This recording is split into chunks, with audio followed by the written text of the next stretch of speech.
Hey, so today we're going to do an unboxing on a 4Patriots. This is their Blackout buddy that we're going to be looking at. What this basically is an uninterrupted power supply. It's a battery backup system that is designed for appliances, refrigerators and freezers and such. The idea behind this is that you can literally, with wall plates, mount this against a wall, plug it in, and it has pass-through power. So if the power goes out, this kicks in, and this will keep that device going. Power comes back on, it goes back to the wall power, and then it charges itself back up. A lot of battery backups don't work that way, and this does. So this is kind of a cool thing. One of the things when you're talking about battery backups that do that type of thing, many of them you see at your home store by the computer section. Those are only talking about they're 7 amp hour batteries inside. There's usually 2, and so there's 14 amp hour batteries, and those batteries are 12 volt. So you take the 7 times the 12, which gives you the 84 times 2, so you have about 160 watt hours to use. So 160 watts, if that was your draw, that would mean that you have an hour to run it. Computers are generally in that 200 to 300 range, maybe even higher. So a 300 watt draw would mean that would be less than 30 minutes of runtime. This particular, the Blackout Buddy, has over 1,000 watts of battery storage. So going back to our 300 watt computer, if we had this hooked up to it, we could get about 3 hours of runtime, a little strong of 3 hours of runtime, which is really kind of huge when it comes to important things that you need to have battery to be able to run during a blackout. Now, my configuration, what I was initially thinking with this is, of course, the refrigerator. That makes a lot of sense for a lot of us. But we run a couple of businesses here out of the office and then out of the home. And specifically, my wife's business is run out of her little home office that she has. And something like this with her computer, and initially I was going to put this on a bigger thing, but that might be where it ends up, because this will allow her to be able to monitor the usage with a little monitor that's included. And we're going to go through everything that's in here before we get done. But it would allow her to have that completely accessible during blackouts, a type of thing with that. Yes, a refrigerator would be nice, and maybe there's a point in time where that would be good to do. In our particular case, we're in a rural area, and I have got some outdoor generators. And in a worst case scenario, I'm going to go and start a generator outside that runs on propane and drop an extension cord and get to that. The second spot I was thinking about this, again, over the refrigerator freezer, would be we have an air conditioner that we have a window air conditioner that we put in an upstairs. In the upper levels, when it's 90 some degrees out, it gets really, really warm. So the idea behind that would be is that we can put this on that air conditioner. That air conditioner would run basically as much as it needed to, and then if the power does go out, like with a storm, this would be able to carry that air conditioner, which when it's running has got about a 200 watt load. So we could get about 4 or 5 hours of runtime with this as that air conditioner is running. It's not a big air conditioner, but it's amazing with just a little bit of extra help in the upper levels will help with the central air in a larger house. So let's take a look at what's all in the box. First off, of course, you get your user manual, and it talks about all the different things on this. One of the things that I'm really kind of excited about is going to be the graph, where it shows you the watts in and the watts out when you're charging and when it's got the draw. That draw is a big thing, because that's going to help you to determine if the item that you're hooking into it is going to be able to be on there for very long or not. You know, if it's a big thing like an electric heater as an example, that would be more draw than this could handle. This should be about a 600 watt draw consistent, and it can have some peaking up to 1,000, 1,200 watts, but most of the time this should be at that 600 watt draw or less.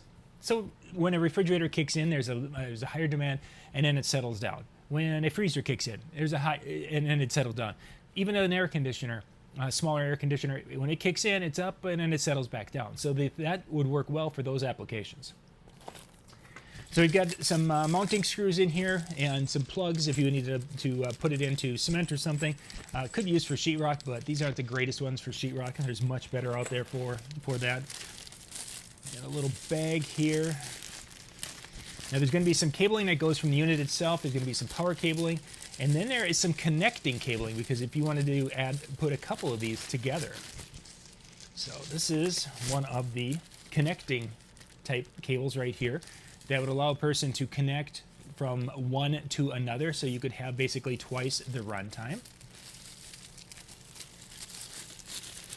And again, this is the little remote that would allow you to hook into it. It's a USB connection, USB-C connection, and this would allow you to be able to monitor what's going on. So if this was mounted behind a refrigerator or on the floor behind, it would allow you to have that runtime monitored.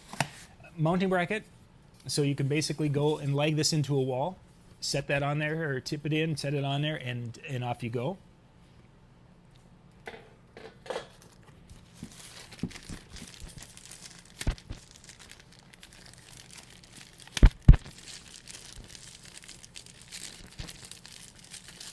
And then we have our power in this, and we have that USB-C cable, which is USB-C to USB-C.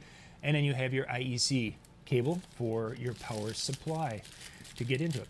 So those are the kind of the basics on that and what's up here. Another foot plate, actually, that this would allow it to sit. There's some little rubber feet. Allow it to sit on here, and there's going to be some screws to get it into that.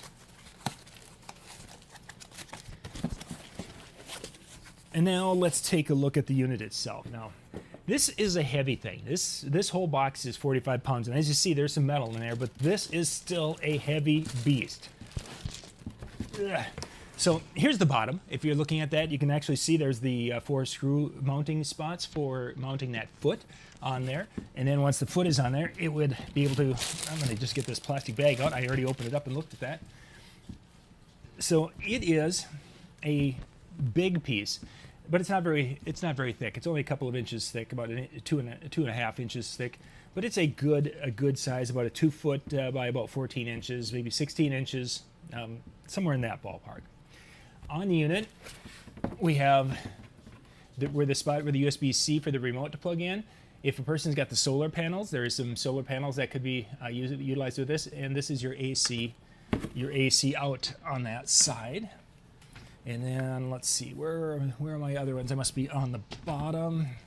So it would be over here.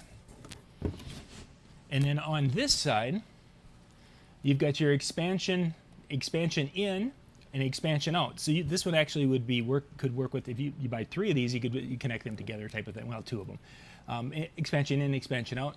You've got your AC in. This is to power, and then you have a second AC out that would allow you to hook it into whatever you need. It can be run mounted on a wall. It has rubber feet, so it can be run on its side, laying down, or it can be with that foot on the bottom, and it would allow you to do that. But in order to see what's going on, that's where that little controller that we were looking at earlier, plugged in, will give us our readouts of what's going on in the machine, which is probably the most advantageous part of this, is to be able to see the wattage that's going into it, but more importantly what's coming out of it, because knowing that I've got a consistent 100-watt load, and knowing that this is 1,000 watts with the lithium iron phosphate battery, which gives you a lot of discharge cycles. But knowing how many watts are going out will give me an idea of how long it can run. So I have an idea that, okay, it could run and keep my refrigerator going for 6 hours.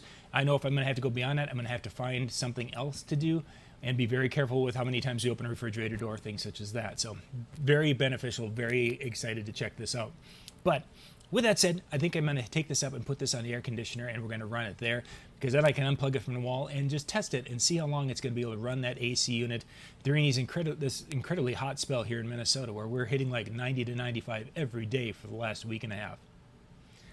This again is from 4Patriots. I'll put a link in the description below so you guys can go check this out and watch for the next video where we're actually demonstrating it in action, running a window air conditioning unit here, and again, see how long it can run.